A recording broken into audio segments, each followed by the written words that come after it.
my blood drawn and it's been a week, and last week my platelets were something like 242 and this week my platelets were 243. This is the first time this has ever happened that they stayed the same.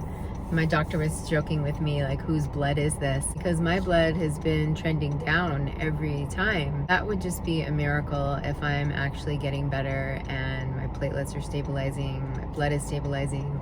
My blood pressure was 108 over 65 or something. I have low blood pressure as well, or I have had that. It's like kind of worried me a little, like, you know, to have blood problems and have low blood pressure. I just worried, like, what is going on with my blood? I'm in good shape, I think. Even my white blood count is in the normal range. The normal range is something like, I can't remember actually.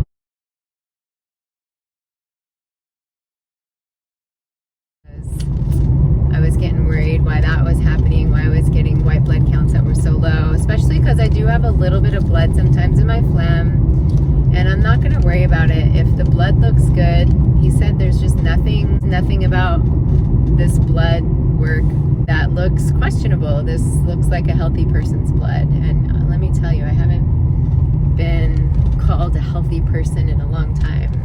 I feel good. I feel fatigued, but you know, my gosh, who isn't fatigued in one way or another these days? I'm not going to go back for 2 more weeks to have my blood checked. I'm just going to carry on, and I'm still wondering if the hypnosis is working. I did another session today. There's so many ways to approach stuff. Conventional Western medicine is definitely an important part of the puzzle, but all the supplements and all the other things that we do for a healthy body, mind, and spirit, I think are also really important. I think we need to do like an all systems approach our health challenges with like everything we have. Maybe it's finally paying off for me. I do wish I had the energy to go back to exercise at the level that I was doing before. I feel like that's definitely something that's missing for me. So I know my hypnotherapist guy is just going to be like, oh my God, it's working. It would seem like that's the thing that worked, what pushed me over the edge and is making me healthier, but it's hard to say, you know. Could be a lot of different things, and it could be a combination of all the things, but whatever it is, I'm feeling really grateful right now. So, yay, I just needed to share a little update. Good news. I was just listening to a video from Dr. Berg, if you don't know Dr. Berg, on YouTube. Doctor who's really great. He's got a lot of good information. Video I watched about cancer. He gave a whole list of all the anti-cancer foods that are out there. I just think they're so important. Broccoli sprouts and berries and green tea and resveratrol and selenium, and making sure that we're not getting chemicals through our environment, which I guess people know, but sometimes when I'm even walking down the street, I'm like realizing how much junk I'm breathing in. Like a car just drove by and there's exhaust from that car, and you know, it's toxic. But it's a little bit hard to avoid that stuff entirely, so we can only do so much, because it's been hard for me to get outside and take a walk. A few days ago we were at Disneyland, and I walked 30,000 steps which basically was walking from like 8:30 in the morning to 9 p.m. kind of nonstop, because we were at Disneyland, and so we just were going the whole day, and my hips hurt, but it was amazing to be able to get that many steps. And so I've been home a couple of days, and I just have not been able to get back outside and walk, and I'm outside now. It's just about 8 in the morning. It gets up to 100 degrees right now where I live, and so it's just so hot. Right now it's probably in the high 70s. So I'm trying to take advantage of it, even though I really dislike exercising in the morning. I don't know why, but I have such a resistance to it. The other thing that I'm putting some attention on is my sleep. My sleep is really poor. It is poor in that it's usually not more than 6 hours, 6.5 if I'm lucky. I was speaking to the person doing hypnosis with me yesterday. He said, like, do you wake up refreshed? And I'm like, not even close. I don't wake up refreshed. And so I'm going to start tracking how my sleep is, like when I go to bed, when I wake up, and how I feel when I wake up. This morning I felt really groggy, so did not feel refreshed, but I did my morning practice in bed, which is also unusual. I usually wait till the afternoon. he's trying to encourage me or help me, like, well, to be healthy, but to do things that are supportive of my health. Like, one of them would be get a good sleep. And we've been talking for a few weeks, at least, probably a month. And he's like, I can't believe we haven't talked about sleep yet. It's so important. So this morning I got up and I did not make a cup of half-calf coffee. I like this freeze-dried organic coffee, and I do a teaspoon of the caffeine and a teaspoon of the decaf. And I know there's still caffeine in the decaf, but it's not so bad. And I didn't do it this morning. I instead went for black tea, and I'm just hoping that I can kind of rid my body of the caffeine, because I do think that contributes to me not getting a really good sleep. I'm also just not going on my phone right before bed. There's so many things. We live in this world that is so centered around technology and phones, and I am addicted to my phone. I just see how many times I go to my phone in the course of a day, and I like to go on YouTube when I go to bed or before I go to bed and watch something and just lay there, and I think it's bad. I think it contributes to bad sleep, let's put it that way. So I'm trying to break these habits and see if I can get good sleep, because a lot of people that I've listened to have always put sleep at the top of the line in terms of healing. I'm walking up a hill, so it's like I'm out of breath. There are people, they are always talking about how important sleep is. So, and sleep, I think, is something I'm really poor at. I'm going to try to make that change. Okay, I'm going to stop talking and show my street. Wow, this is one of the streets in my neighborhood. Plus, it gives me a rest. Such a pretty day out here. Yeah. I really just wanted to share about Dr. Berg, because there's so much useful information that he gives, and anybody who's like trying to deal with cancer. I just have blood in my stool. I check my poo every day because I think that's a really good indication of like how our health is, and there's always mucus. It's pretty, like normal to have that. Hi, morning. So that part's not that big of a deal, but then I noticed, like, I had such good blood work yesterday. My platelets are not low, and I told the doctor that I still have blood in my phlegm. He didn't have anything to say about that. I don't know what he could say, but I think he said something like, it's just really hard to figure things out, something like that, which sounds really lame, doesn't it? But I don't know. I don't think they can necessarily chase down every little symptom, because it could be any number of things. So I told him I had blood in my phlegm, and I also had some blood in my stool this morning, and that's not something I normally notice. Like I said, I check because I just want to know what the state of my health is.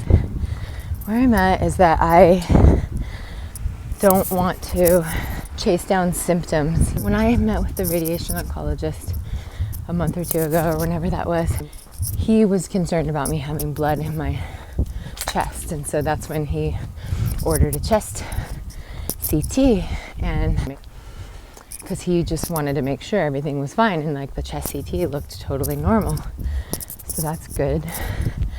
But what was I thinking about that? Oh yeah. But besides that, like, if I don't have a reason, I guess I just feel differently about my own health status, in that previously I just would want to know exactly what was going on. Like, I don't want to get a PET CT. Maybe it's just because I'm afraid. Part of it's fear. Part of it is, what would I do differently anyway? Maybe I would take the aromatase inhibitor more often. Like right now I'm only taking it every few days, which I know is not the best thing, but like it just has like the side effects of it for me, with the crazy hot flushes, and then the longer term like uterine cancer risk, and that scares me. If I have a reason to get a PET CT, then I will, but I just don't want to do it just because, which is so different than how I used to feel about it.